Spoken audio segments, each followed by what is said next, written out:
Bonjour à tous, j'espère que vous allez bien. On se retrouve pour l'analyse de Solana. Comme vous le savez, j'essaie de le faire une fois par semaine maintenant, donc j'ai décidé de le faire aujourd'hui. Je vous rappelle, pour la prochaine analyse, vous avez la possibilité de voter entre DOT et AI16Z. Le coin qui reviendra le plus dans les commentaires gagnera l'analyse. Également, n'hésitez pas à me proposer d'autres altcoins que je pourrais analyser. On a les résultats des algorithmes de cette semaine, ils sont encore très bons. On a fait plus 4,89 R sur les algorithmes SPT.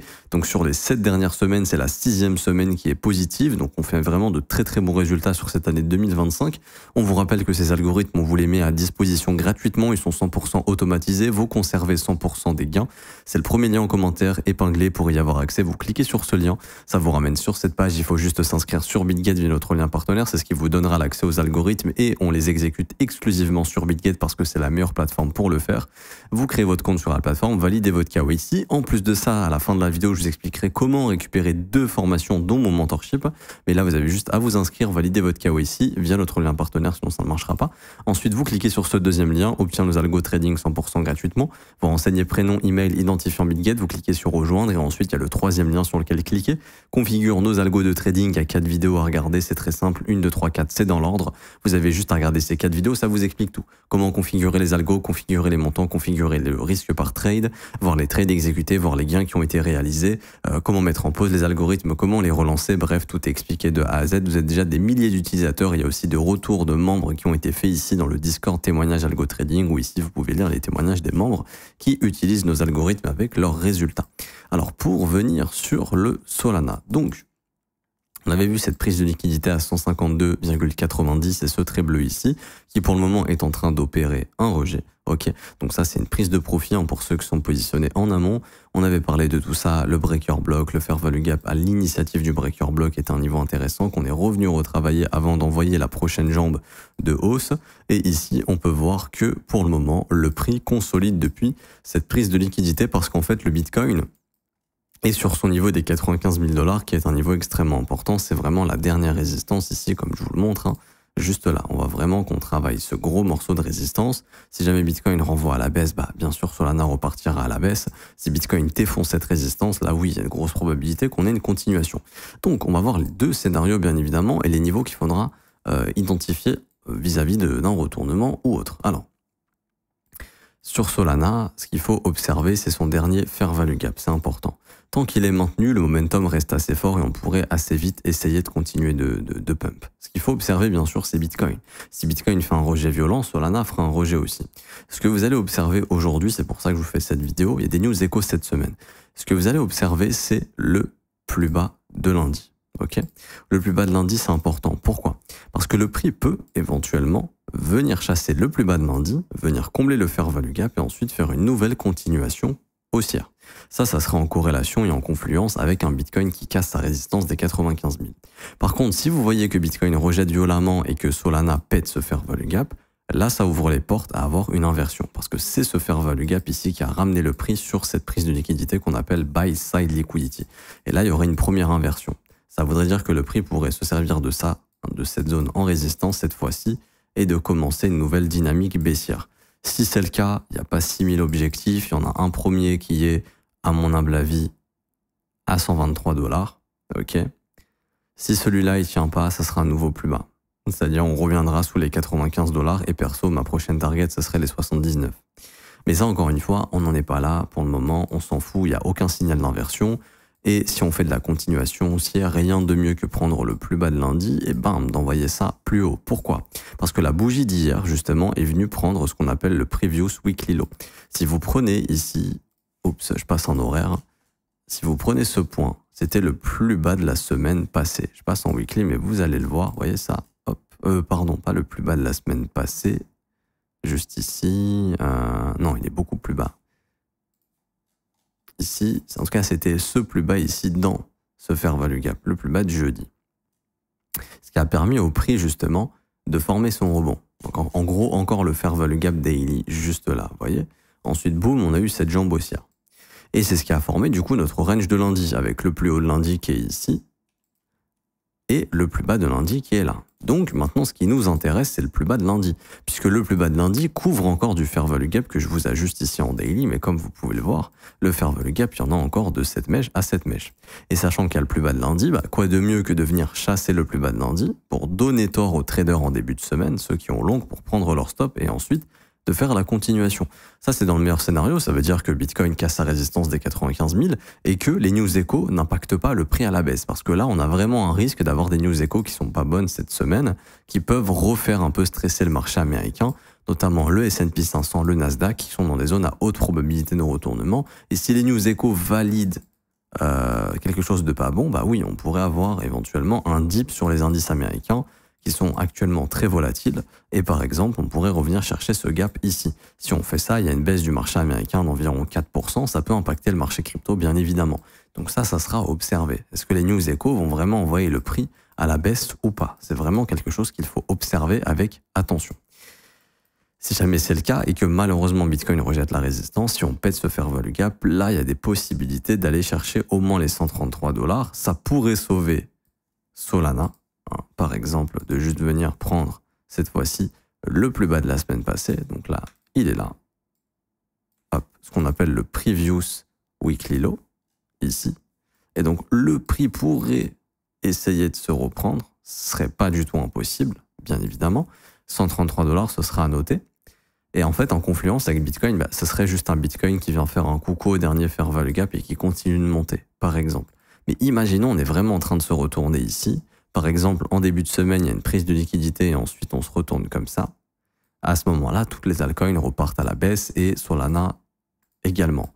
Et du coup, comme je vous disais, premier objectif 123 et derrière, pour moi, il n'y a plus grand-chose. Je pense que le breaker peut sauter parce que là, il y aurait prise de liquidité de ce lot et le breaker qui pourrait permettre de repartir au nord. Mais bon, théoriquement, ce serait de se dire qu'on pourrait retourner sous les 95 $ si jamais ici on a marqué un top, puisque là, en fait, on serait juste sur une prise de liquidité, merci, au revoir, je repars à la baisse. Donc ça, c'est important de prendre tout ça en compte. Ok, ça ne veut pas dire que ça va se passer comme ça, mais on est obligé de prendre ce scénario en compte parce que ça peut arriver et c'est important de le comprendre. Ça peut vraiment arriver, c'est vraiment important de le comprendre. Je dis pas que ça va arriver, mais ça peut. Et du coup, le scénario haussier, comme je vous disais, c'est la prise du plus bas de lundi, le fair value gap est maintenu et on fait notre continuation haussière tranquillement. Et quels seraient les objectifs?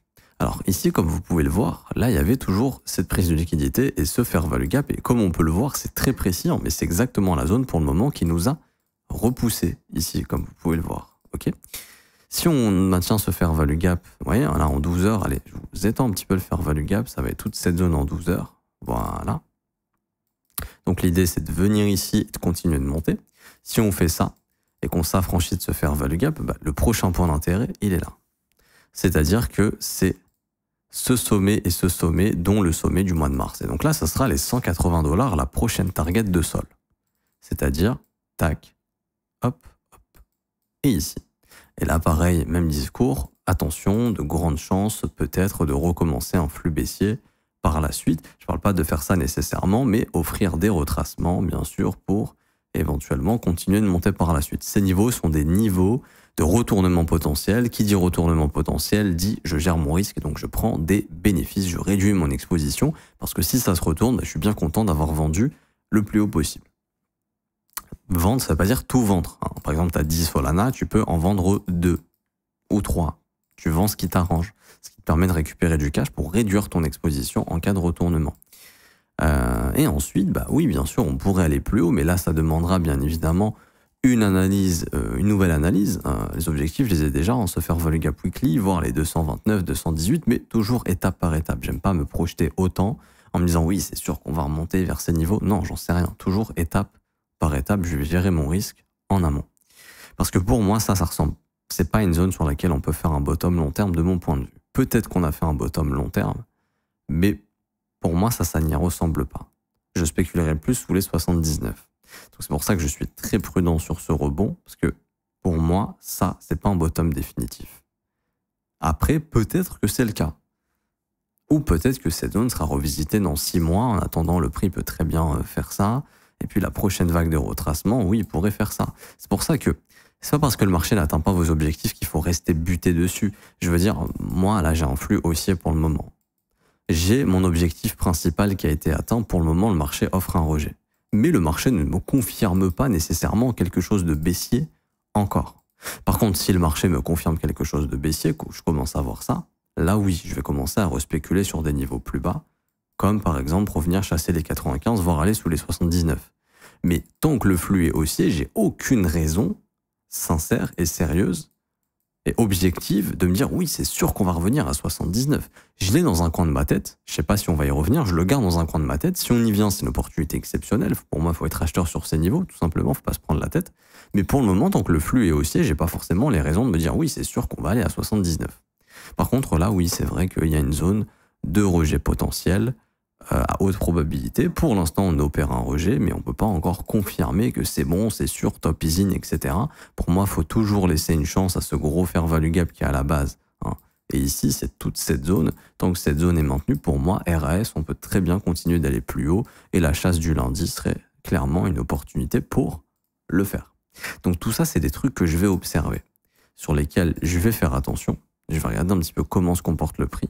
Et puis si jamais on doit se repréparer à une jambe baissière pour aller spéculer sous le plus bas de mars, fin d'avril, pardon, on le fera tout simplement. Mais pour l'instant, c'est pas ce qui est attendu. On voit que le prix, vous voyez, hop, répond au fair value gap haussier, envoie plus haut, fair value gap haussier, il envoie plus haut, fair value gap haussier ici, il envoie plus haut. Hein, théoriquement, fair value gap haussier, il peut envoyer plus haut, sauf si ça, c'était notre point de retournement pour ceux qui ont vu le mentorship, le fameux point B. Hein, ça serait point A, point B qui démarre un nouveau point A. La question, c'est de se dire, est-ce que le point B, il sera là, ou est-ce qu'il sera là, ou est-ce qu'il sera sous les 79 $. Pour ceux qui ont vu le mentorship, vous comprenez là où je vais en venir. J'ai pas nécessairement plus de choses à dire sur Sol, donc faites attention. Ça, c'est pas des zones dans lesquelles on essaye de s'exposer en longue, à levier, en swing. On attend plutôt les pullbacks qu'on est en train d'avoir. Ça, oui, ça peut être des zones, mais il faut invalider rapidement si ces zones sont perdues, parce que là, ça pourrait vraiment être des signaux d'inversion et de reprise baissière.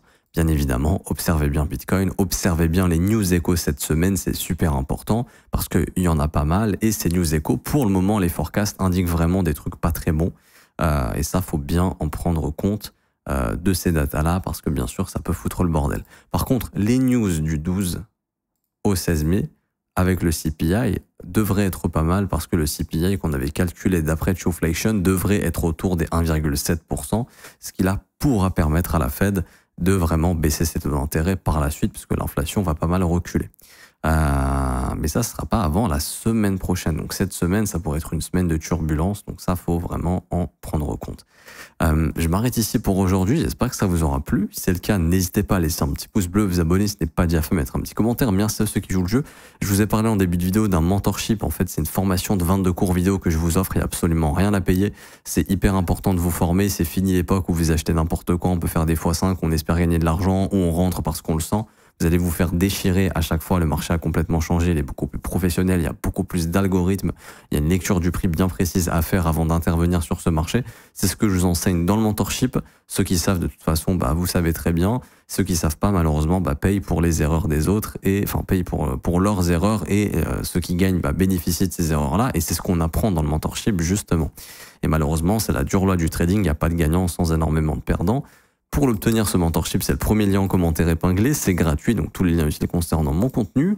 Vous avez juste à cliquer sur ce lien pour vous inscrire sur BitGet via notre lien partenaire, c'est ce qui vous permettra d'accéder au mentorship, vous créez votre compte, validez votre KYC, et ensuite il y a juste à faire un trade d'une valeur de 100 USDT pour être éligible au mentorship. Une fois que c'est fait, vous cliquez sur ce lien, la meilleure formation de trading crypto, vous cliquez sur obtenir gratuitement, vous renseignez votre email, votre identifiant BitGet, vous cliquez sur recevoir gratuitement, et dans un délai de 24 heures, le mentorship vous sera envoyé par mail. Pour ceux qui veulent rejoindre mon accompagnement, bien sûr, ce n'est pas obligatoire, c'est le seul abonnement payant que je propose parce qu'il y a toute une équipe qui est mise en place pour vous, c'est vraiment un accompagnement. Le prix est de seulement 49 € par mois, c'est sans engagement. Vous avez ici, premièrement, l'accès à la formation de l'école. 19 heures de cours vidéo, 8 modules qui vous forment de A à Z, analyse technique, analyse fondamentale, création de stratégie, développement de plans et aussi comprendre votre profil de trader. En plus de ça, derrière, vous avez un accès au Discord dans la partie école pour poser toutes vos questions à mon équipe et à moi-même. On est là pour vous répondre 24/24, 7/7. Bien sûr, lorsqu'on est connecté, mais on est connecté tous les jours. Également, vous avez accès au brief de l'école qui commence tous les matins du lundi au vendredi à partir de 9 h heure de Paris. Je réponds à toutes vos questions, j'analyse vos coins, on trouve des opportunités ensemble, je vous montre des trades que j'ai déclenchés, donc je vous fais des reviews de trades, je vous parle des points d'intérêt qui m'intéressent dans la journée pour pouvoir me positionner éventuellement en intraday. On voit tout ça dans le Discord et dans les briefs privés. Le prix est de seulement 49 € par mois, c'est sans engagement. Franchement, le prix est dérisoire. Pour moi, le contenu vaut largement plus de 5000 €, donc c'est vraiment peu cher payé. Vous avez encore moins cher avec les offres 3, 6 et 12 mois qui sont des paiements one-shot, mais par exemple, vous avez 36% de réduction vis-à-vis de l'offre mensuelle sur l'offre annuelle. Et vous avez également les témoignages des membres pour vous faire une petite idée avant de nous rejoindre. Dans tous les cas, vous serez les bienvenus. Je m'arrête ici, on se retrouve très bientôt. Bonne journée à vous. Ciao, ciao.